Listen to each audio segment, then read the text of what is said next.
Bonjour bien-aimés dans le Seigneur, après le direct d'hier soir, j'espère que vous avez été bénis. Mercredi, sois béni, maman Laure, pour la grâce que le Seigneur déverse sur toi sans arrêt. Jérémie 13, à partir du verset 11 jusqu'au verset 27. Car comme on attache la ceinture au oreille d'un homme, ainsi je m'étais attaché toute la maison d'Israël. Et toute la maison de Juda, dit l'Éternel, afin qu'elle fût mon peuple, mon nom, ma louange et ma gloire. Mais ils ne m'ont pas écouté. Tu leur diras cette parole, ainsi parle l'Éternel, le Dieu d'Israël. Tous les vases sont remplis de vin, et ils te diront, ne savons-nous pas que les vases sont remplis de vin? Alors dis-leur, ainsi parle l'Éternel. Voici, je remplirai tous les habitants de ce pays, les rois qui sont assis sur le trône de David, les sacrificateurs, les prophètes et tous les habitants de Jérusalem, je les remplirai d'ivresse. Je les briserai les uns contre les autres, les pères et les fils ensemble, dit l'Éternel. Je n'épargnerai pas, je n'aurai point de pitié, point de miséricorde, rien ne m'empêchera de les détruire. Écoutez et prêtez l'oreille, ne soyez pas orgueilleux, car l'Éternel parle. Rendez gloire à l'Éternel, votre Dieu, afin qu'il fasse venir les ténèbres, afin que vos pieds heurtent contre les montagnes de la nuit. Vous attendrez la lumière et il la changera en ombre de la mort. Il la réduira en obscurité profonde. Si vous n'écoutez pas, je pleurerai en secret à cause de votre orgueil. Mes yeux fondront en larmes parce que le troupeau de l'Éternel sera emmené captif. Lève tes yeux et regarde ceux qui viennent de Septentrion, où le troupeau qui t'avait été donné, le troupeau qui faisait ta gloire. Où est le troupeau qui t'avait été donné, le troupeau qui faisait ta gloire? Que diras-tu de ce qu'il te châtie? C'est toi-même qui les as appris à les traiter en maîtres. Les douleurs ne te saisiront-elles pas comme elles saisiront une femme en travail? Si tu dis en ton cœur, pourquoi cela m'arrivera-t-il? C'est à cause de la multitude de tes iniquités que les pans de tes habits sont relevés et les talons sont violemment mis à nu. Un Éthiopien peut-il changer sa peau? Un léopard ses taches? De même, pourriez-vous faire le bien, vous qui êtes accoutumés à faire le mal? Je les disperserai comme la paille emportée par le vent du désert. Voilà ton sort, la part que je te mesure, dit l'Éternel, parce que tu m'as oublié et que tu as mis ta confiance dans le mensonge. Je le relèverai tes pannes jusqu'à ton visage, afin qu'on voie ta honte. J'ai vu tes adultères et tes émissements, tes criminels prostituant sur les collines, et dans les champs, j'ai vu tes abominations. Malheur à toi, Jérusalem, jusqu'à quand t'attarderas-tu à te purifier? Amen. Dis avec moi, Amen. Dis avec moi, Amen. La parole de Dieu, elle est bonne, en tout cas. Et tout ce que nous recevons de lui, c'est que du bonheur. Le Seigneur dit, je te dirai cette parole, ainsi parle l'Éternel, le Dieu d'Israël. Tes vases seront remplis de vin et ils te diront, ne savons-nous pas que tes vases sont remplis de vin? Dieu a des plans pour nous et souvent nous nous retrouvons dans des situations où nous avons l'impression qu'on n'a pas besoin de Dieu. Moi, en tant que formateur dans la vie professionnelle, en tant que formateur dans la vie professionnelle, dans la vie spirituelle, souvent quand quelqu'un est en train d'apprendre, les gens me disent, ils sont tellement humbles qu'ils veulent apprendre. Ils se disent, oui, montre-moi. Ah, c'est bon, c'est comme ça que ça se passe.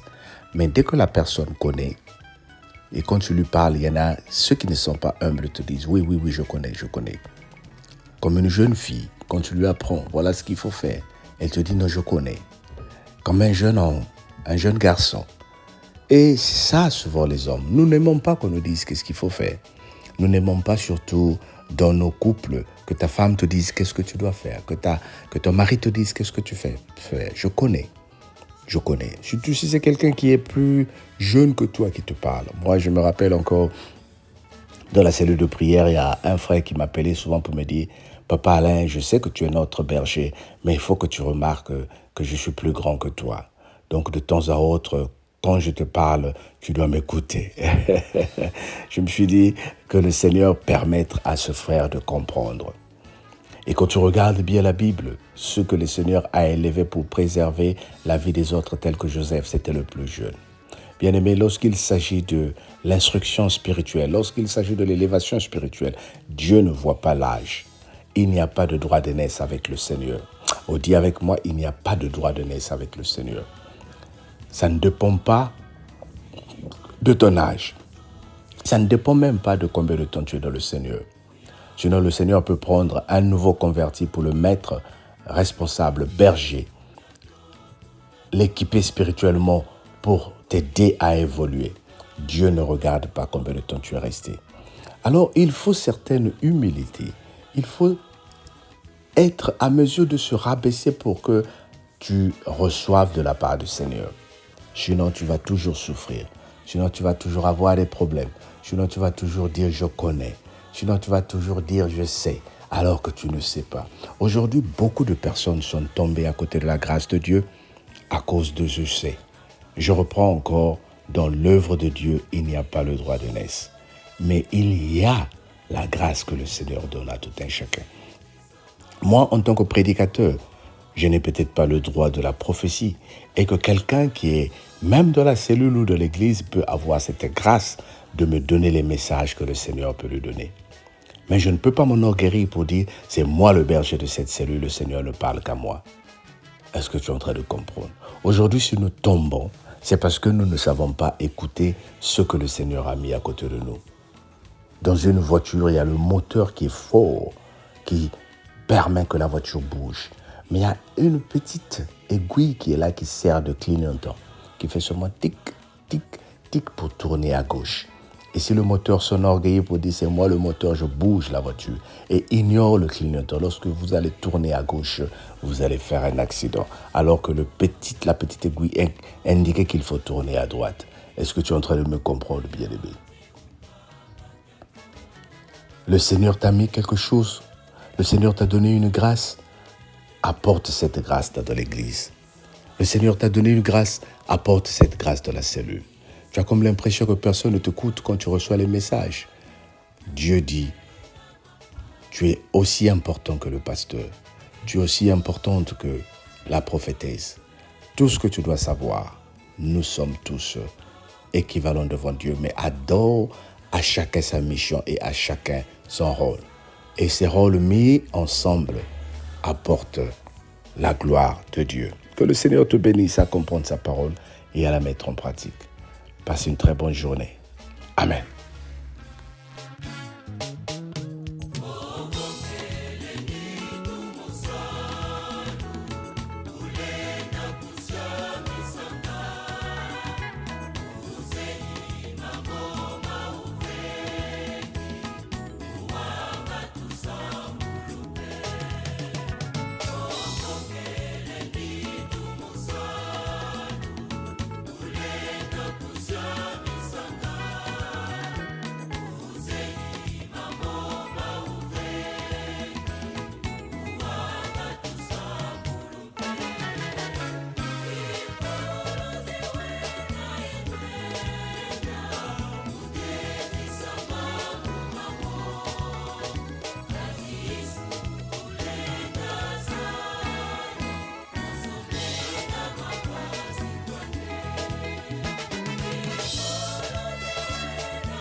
Zazo